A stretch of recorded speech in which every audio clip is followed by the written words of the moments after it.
Assalamualaikum everyone and welcome to my YouTube channel Study with Hatija. I'm Miss Hatija and today we'll continue our topic inheritance and let's study our second lecture that is law of segregation. हम सब जानते हैं कि law of segregation एक great contribution है by the world wide known Gregor Johan Mendel. Mendel के basically दो laws हैं, एक law of segregation and the other one is the law of independent assortment. आज हम लॉ ऑफ सेग्रीगेशन को detail में स्टडी करेंगे. पहले इसकी डिटेल में जाने से पहले let's study about the history कि जोहान मेंडल कौन था, उसने कब ये लॉ प्रपोज की और किस तरह किए. तो अगर हम बात करते हैं तो ग्रेगोर जोहान मेंडल बेसिकली हमारे पास एक मॉन्क था and he use to live in a monastery. उन्होंने 1866 में अपनी रिसर्च या अपना काम ऑन इनहेरिटेंस कंप्लीट किया था, बट एट दैट टाइम उनका काम रिकग्नाइज नहीं किया गया. वो letter at the early 1900s में उनका काम रीपब्लिश किया गया और फिर उन्हें वर्ल्ड वाइड तौर पर जाना गया that he is a true father of inheritance.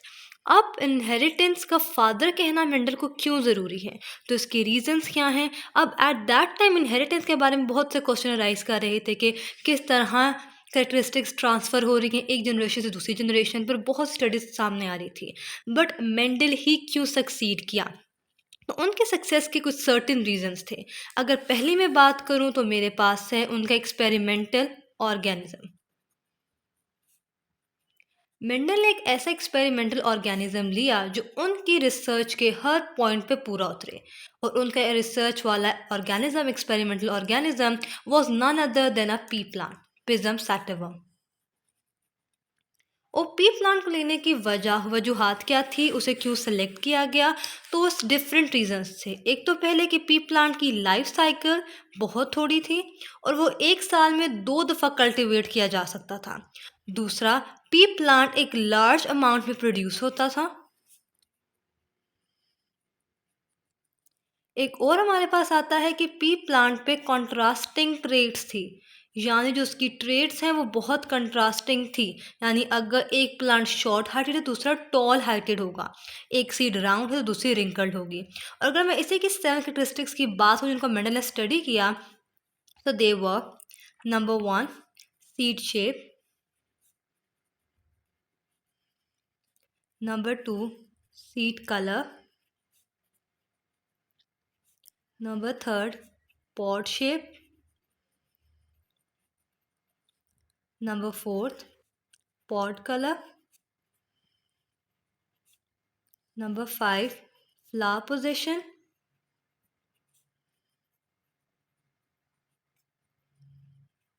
number 6 height of plant, and number 7 is flower color. यानी ये 7 ऐसी ट्रेड्स थी जो कि पी प्लांट पे प्रेजेंट थी और वो कंट्रास्टिंग फॉर्म पे थी. यानी 2 पॉसिबल रीजंस हैं, मिडिल की कोई बात नहीं है, कोई दरमियानी राह नहीं है. ये तो उसका पहला रीज़न हो गया कि वो क्यों सक्सेसफुल थे. दूसरी रीज़न हमारे पास थे कि मेंडल ने अपना हर काम इन अ सिस्टमिक ऑर्डर किया, सिस्टमेटिकली किया. यानी वो स्टेप बाय स्टेप काम करते, उन्हें कोई भी काम हरिडली नहीं किया बल्कि हर काम को स्टेप बाय स्टेप किया. और third most important reason for its success is that कि उन्हें छोटी से छोटी डिटेल को भी रिटन फॉर्म पे स्टोर किया अपने पास ताकि वो पब्लिश हो सके, और उन्हें हर चीज़ को रिटन फॉर्म पे यूज़ किया, और साथ रिटन फॉर्म तो की, साथ उन्हें एनालिटिकल मेथड्स का भी यूज़ किया. कौन से एनालिटिकल मेथड्स से वो हम आगे जाके डिटेल में पढ़ते हैं. अभी मेंडल ने अपने लॉ का आगाज़ किस तरह किया, उसने मोनोहाइब्रिड क्रॉस लिया. मोनोहाइब्रिड हम पहले पढ़ चुके हैं कि ऐसा क्रॉस जिसमें हम एक ट्रेड को स्टडी करें वो मोनोहाइब्रिड क्रॉस है. उसने इस क्रॉस के लिए हमारे पास एक सीड शेप उसका इंतखाब किया, और सीड शेप उसने देखा कि सीड शेप 2 तरह की थी. Either the seed was round और इट वॉज रिंकल्ड. जब उसने इन दोनों को क्रॉस करवाया तो उसे क्या नज़र आया कि जो फर्स्ट जनरेशन निकली वो सारे राउंड थे और रिंकल में कोई भी नहीं था. तो उसने उस राउंडनेस को हमारे पास डोमिनेंट करार दिया कि जो राउंड है वो क्या है, डोमिनेंट. और रिंकलनेस क्योंकि जो एक्सप्रेस नहीं हुआ उससे उसने क्या रिसेसिव ट्रेट करार दे दिया कि ये अपने आप को एक्सप्रेस नहीं कर पाया। फिर जब उसने F1 जनरेशन ने जो ऑफस्प्रिंग्स प्रोड्यूस हुए थे इन दोनों के क्रॉस से उनको आपस में क्रॉस किया तो उसने देखा कि उसके पास राउंड टू रिंकल्ड का रेशो 3:1 आया। इसको जानने के लिए उसने फिर सिस्टमैटिकली ऑर्डर किया, एनालिटिकली मेथड इस्तेमाल किए। तो उसने किस तरह काम किया कि उसने स्टेप वाइज अपना काम स्टार्ट करती हूँ। उसने पहले P1 जनरेशन ली, उसमें उसने राउंड सीडेड प्लांट्स का क्रॉस किया विद रिंकल।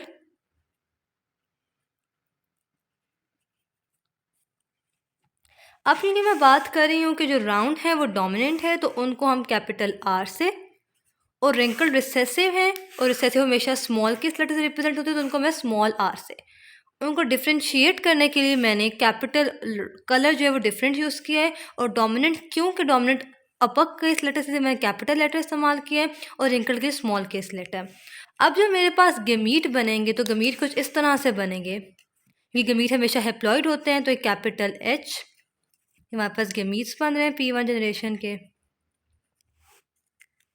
और यहाँ जो हमारे पास गमीट बनेगा वो स्मॉल r बनेगा। फिर जब उसने इन दोनों को सब फर्टिलाइज किया तो उसने देखा कि जो P1 जनरेशन है वो इस फॉर्म पे आई है, यानी क्योंकि r यानी राउंडनेस डोमिनेंट है तो उसने रिसेसिव रिंकलनेस को एक्सप्रेस नहीं होने दिया। ये हमारे पास उसकी F1 जनरेशन थी। इसके बेसिस पे उसने राउंडनेस को डोमिनेंट और रिंकलनेस को रिसेसिव किया।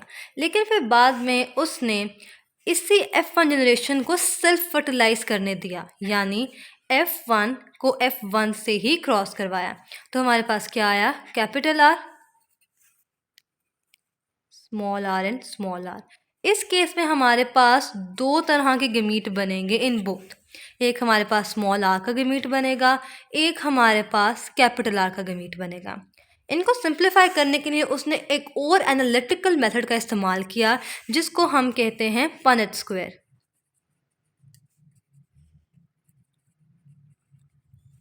उस पनेट स्क्वायर में उसने क्या किया कि उसने एक साइड पे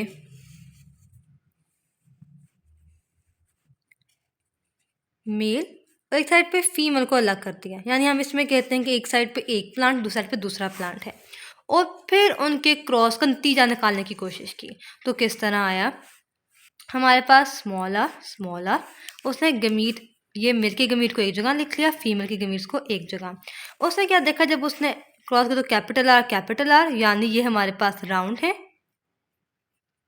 कैपिटल आर स्मॉल आर, यानी ये हमारे पास ये भी राउंड है बट हेट्रोजाइगस है।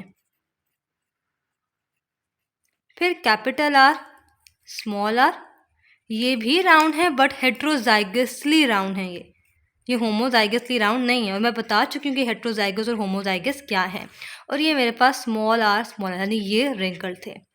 तो फिर उसने देखा कि अब उसके पास राउंड और रिंकल्ड का रेशो सिंपल नहीं आ रहा। राउंड डोमिनेंट तो है बट अब रिंकल्ड भी एक्सप्रेस हो रहे हैं। तो उसने देखा कि अब उसके पास 3:1 यानी 1 2 3 राउंड और एक रिंकल्ड आया।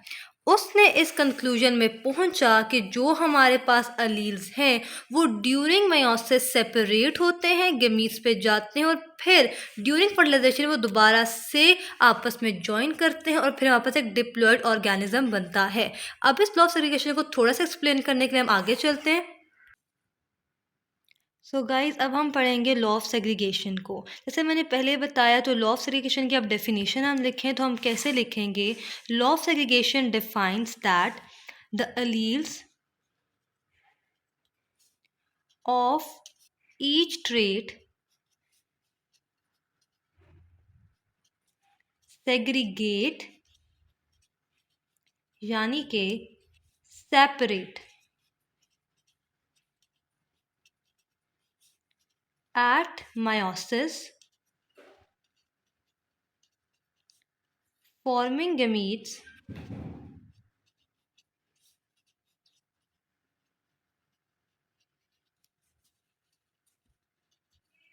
with only one of the alleles.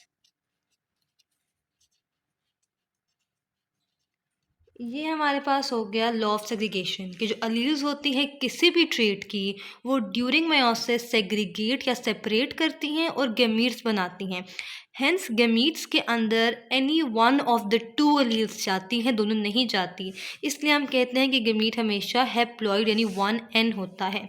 उसके बाद जो दो गैमीट्स आते हैं, one from one parent and other from the other parent, अगर फर्टिलाइजेशन होती है वो फ्यूज़ करते हैं या फर्टिलाइजेशन होती है तो एक एलील जो एक गमीट पे प्रेजेंट है, दूसरा एलील जो दूसरे गमीट पे प्रेजेंट है, दोबारा से रीइंफोर्स्ड या कंबाइन होते हैं, फिर हमारे पास एक डिप्लॉइड जाइगोट बन जाता है। अगर इसी बात को अब हम ड्राइगमेटिकली स्टडी करें तो ये हमारे पास एक आता है। For example this is a mail. अब मैंने देखा कि मेल जो है मेरे पास डोमिनेंट है, उसके दोनों एलील्स जो है वो कैपिटल आर है। जब मेल में मेयोसिस हुई तो हमने क्या देखा कि दो गमीट्स बने जिनके पास एक एलील था सिर्फ, दोनों गमीट्स के पास एक एक एलील ट्रांसफ़र हुआ। और इसी तरह जब मैंने फीमेल मेंबर को देखा तो फीमेल लेट्स से कि रिसेसिव थी, होमोजाइगसली रिसेसिव थी, उसके दोनों एलील स्मॉल आर थे। जब फीमेल में मेयोसिस हुई, जब उसका ये सेल डिवाइड किया तो उसके पास दो गमीट्स बने जो कि हमारे पास स्मॉल आर और स्मॉल आर फॉर्म पे हुए। अब जब फर्टिलाइजेशन होगी तो any one of these gamete, इन दोनों में से कोई सा भी एक हो सकता है, any one. And same is the case with these gamete, any one of these gametes will combine and fertilize forming our 2n zygote। यानी यहाँ से लॉ ऑफ सेग्रीगेशन बहुत क्लियरली एक्सप्लेन हो जाता है कि अलील्स मेयोसिस के वक्त डिवाइड होकर गमीट्स बनाती हैं। एज अ रिजल्ट हर गमीट में सिर्फ एक अलील जाता है किसी भी ट्रेट या किसी भी जीन का। Same is the case in female. और फिर जब ये दो गमीट्स चाहे वो सेम हो या डिफरेंट हो आपस में फर्टिलाइज या फ्यूज़ करते हैं तो हमारे पास एक डिप्लॉइड ऑर्गेनिज्म दोबारा से बन जाए जिसे हम जाइगोट कहते हैं। आई गेस गाइज आपके चैप्टर या फिर ये टॉपिक बहुत क्लियर हो चुका होगा। अगर कोई भी मुश्किल हो या कोई भी क्वेश्चन हो, क्यूरी हो तो do ask me in the comment section और email me at I said in my first video. I guess आपको ये कन्फ्यूजन खत्म होगी at the end. I wish you best of luck. अल्लाह हाफिज़, अल्लाह नेगेबान।